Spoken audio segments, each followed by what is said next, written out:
Odd letter A എന്നുള്ള വിഷയം ജംഉ സ്വലാത്തി വഖസ്റുഹാ. ജംഉ സ്വലാത്തി വഖസ്റുഹാ. അസ്സലാമു അലൈക്കും വറഹ്മത്തുള്ളാഹി വബറകാതുഹു.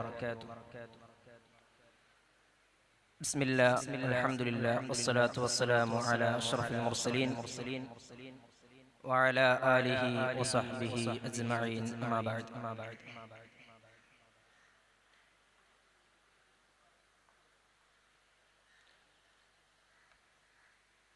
ബിസ്മില്ലാഹിർ റഹ്മാനിർ റഹീം. وإذا ضربتم في الأرض فليس عليكم جناح أن تقصروا من الصلاة. صدق الله العلي العظيم.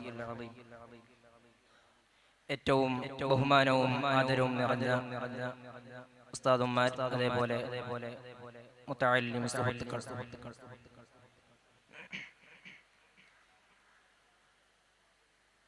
അല്ലാഹു സുബ്ഹാനഹു വ തആല അവന്റെ അടിമകൾക്ക് ചില ഇളവുകളെ അല്ലാഹു സുബ്ഹാനഹു വ തആല അവന്റെ ഖുർആനിൽ ഓർമ്മപ്പെടുത്തുന്നുണ്ട്.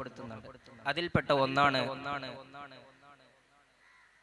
ജംഉ ഖസ്ർ എന്നുള്ളത്.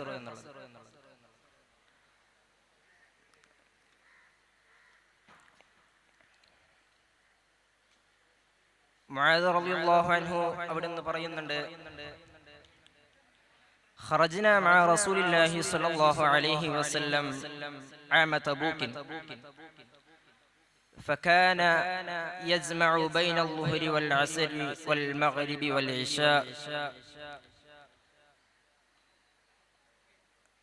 ജംഉ ഖസ്ർ എന്നുള്ളത് ഒരു യാത്രക്കാരനിക്ക് അല്ലാഹു സുബ്ഹാനഹു വ തആല നൽകിയ ഒരു റുഖ്സയാണ്, ഒരു എളുപ്പമുള്ള ഒരു വിഷയമാണ് ജംഉ ഖസ്ർ എന്നുള്ളത്.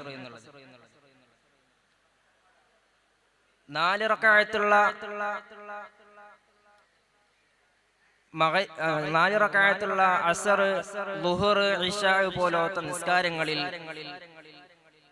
2 റക്അത്തായി ചുരുക്കുക എന്നതാണ് ഖസ്ർ കൊണ്ട് ഉദ്ദേശിക്കുന്നത്. അത് തന്നെ അങ്ങനെ ഖസ്ർ ചെയ്യാൻ അനുവദനീയമാകുന്നത് 2 മർഹല ഉള്ള ഒരു യാത്രയാണെങ്കിലാണ്. 2 മർഹല എന്ന് പറഞ്ഞാൽ ഹാഷിമി മൈൽ അനുസരിച്ച് 48 മൈലാണ്. അതേപോലെ 2 മർഹല ഏകദേശം 132 കിലോമീറ്റർ. അത്ര വൈദൂരമുള്ള ഒരു യാത്രയാണ് എങ്കിൽ അവിടെ അവനിക്ക് ഖസ്ർ ചെയ്യൽ അനുവദനീയമാണ്. അതേ സമയത്ത് 3 മർഹലയുള്ള ഒരു യാത്രയാണ് എങ്കിൽ അവനിക്ക് ഏറ്റവും നല്ലത് 4 റക്അത്തുള്ള നിസ്കാരത്തെ 2 റക്അത്തായി ഖസ്ർ ചെയ്യലാണ്. ഇമാം അബൂ ഹനീഫ റളിയല്ലാഹു അൻഹുവിന്റെ മദ്ഹബ് അനുസരിച്ച് നിർബന്ധമാണ് എന്നാണ്. ആ അഭിപ്രായത്തെ പരിഗണിച്ചുകൊണ്ട് ഏറ്റവും അഫ്ളലായത്, ഏറ്റവും നല്ലത് ഷാഫി മദ്ഹബിൽ 3 മർഹല ഉണ്ടെങ്കിൽ ഖസ്ർ ചെയ്യലാണ്. ഇതേ 132 കിലോമീറ്റർ ഉള്ള ഒരു യാത്രയിൽ ജംഉ ചെയ്യലും അനുവദനീയമാണ്. ജംഉ എന്ന് വെച്ചാൽ 2 രൂപത്തിൽ മഹാന്മാർ നമ്മോട് പഠിപ്പിക്കുന്നുണ്ട്. ജംഉ തന്നെ ജംഉ തഖ്ദീം, ജംഉ തഅഖീർ. അതായത് ജംഇനെ മുന്തിച്ച് ജംഉ ചെയ്യുക എന്ന് പറഞ്ഞാൽ അസ്ർ നിസ്കാരത്തെ ളുഹറിന്റെ സമയത്ത് മുന്തിച്ച് ജംഉ ചെയ്യുക. അതേപോലെ ജംഉ തഅഖീർ, പിന്തിച്ച് ജംഉ ചെയ്യുക എന്ന് പറഞ്ഞാൽ അസറിന്റെ സമയത്ത് ളുഹറിനെ പിന്തിച്ച് ജംഉ ചെയ്യുക എന്നിങ്ങനെ 2 രൂപത്തിൽ ജംഇനുള്ള അവസരം നമ്മൾക്ക് ഇമാമിങ്ങൾ പഠിപ്പിക്കുന്നുണ്ട്. അങ്ങനെ ജംഉ തഅഖീർ, ജംഉ തഖ്ദീം, അങ്ങനെ 2 രൂപത്തിൽ നമ്മോട് ഇമാമിങ്ങൾ പഠിപ്പിക്കുന്നുണ്ട്. അപ്പോൾ ആദ്യം പറഞ്ഞ ഖസ്റിനിക്ക് ചില ഷർത്തുകൾ ഇമാമിങ്ങൾ നമ്മോട് ഓർമ്മപ്പെടുത്തുന്നുണ്ട്.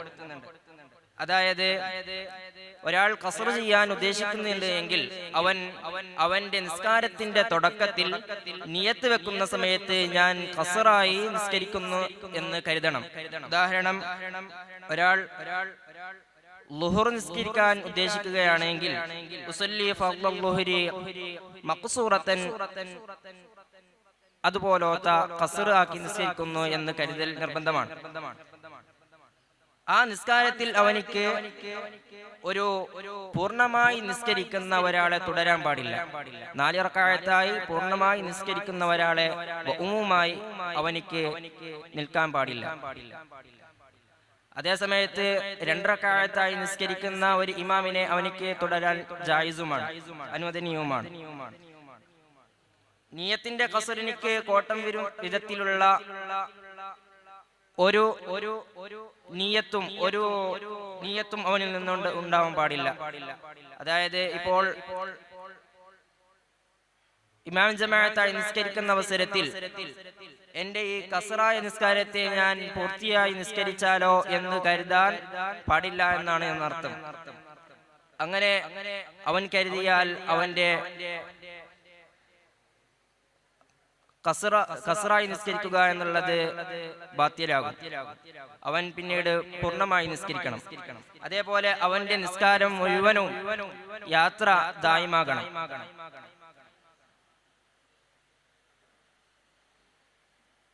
ഇനിങ്ങനെ ജമ്മ ചെയ്യുകയാണെങ്കിൽ,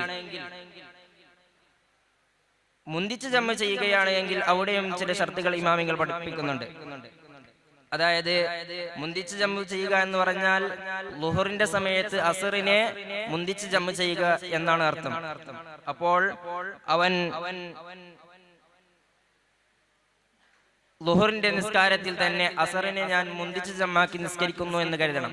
ആ കരുതൽ തന്നെ അവന്റെ നിസ്കാരത്തിന്റെ മധ്യത്തിലോ അല്ലെങ്കിൽ നിസ്കാരത്തിൽ തന്നെ അവസാനത്തിലോ അല്ലെങ്കിൽ നിസ്കാരത്തിന്റെ തുടക്കത്തിലോ ആവാം. പക്ഷേ അവിടെ നിസ്കാരത്തിന്റെ തുടക്കത്തിൽ ആവലാണ് ഏറ്റവും അഫ്ളൽ.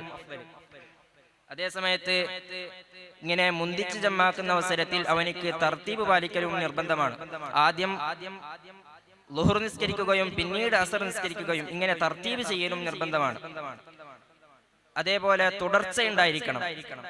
തുടർച്ച എന്ന് പറയുമ്പോൾ നമ്മുടെ മിൻഹാജിൽ അതേപോലെ തുഹ്ഫ പോലത്തെ കിതാബുകളിൽ കാണാം, ഈ വിലാവ് കൊണ്ട് തുടർച്ച എന്നതുകൊണ്ട് ഉദ്ദേശിക്കുന്നത്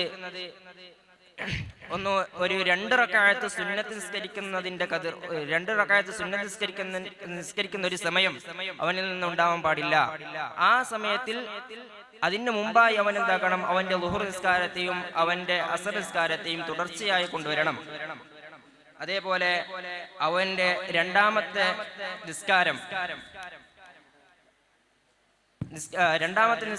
അവന്റെ യാത്രയിൽ തന്നെ ആയിരിക്കണം. യാത്ര തീരുന്നതിന് മുമ്പ് തന്നെ അവന്റെ രണ്ടാമത്തെ നിസ്കാരം അവൻ നിർവഹിക്കണം.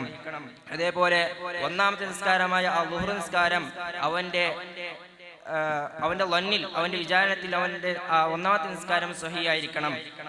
അതേപോലെ പിന്തിച്ച് ജമ്മാക്കുന്ന അവസരത്തിലും ചില ഷർത്തുകൾ പറയുന്നുണ്ട്.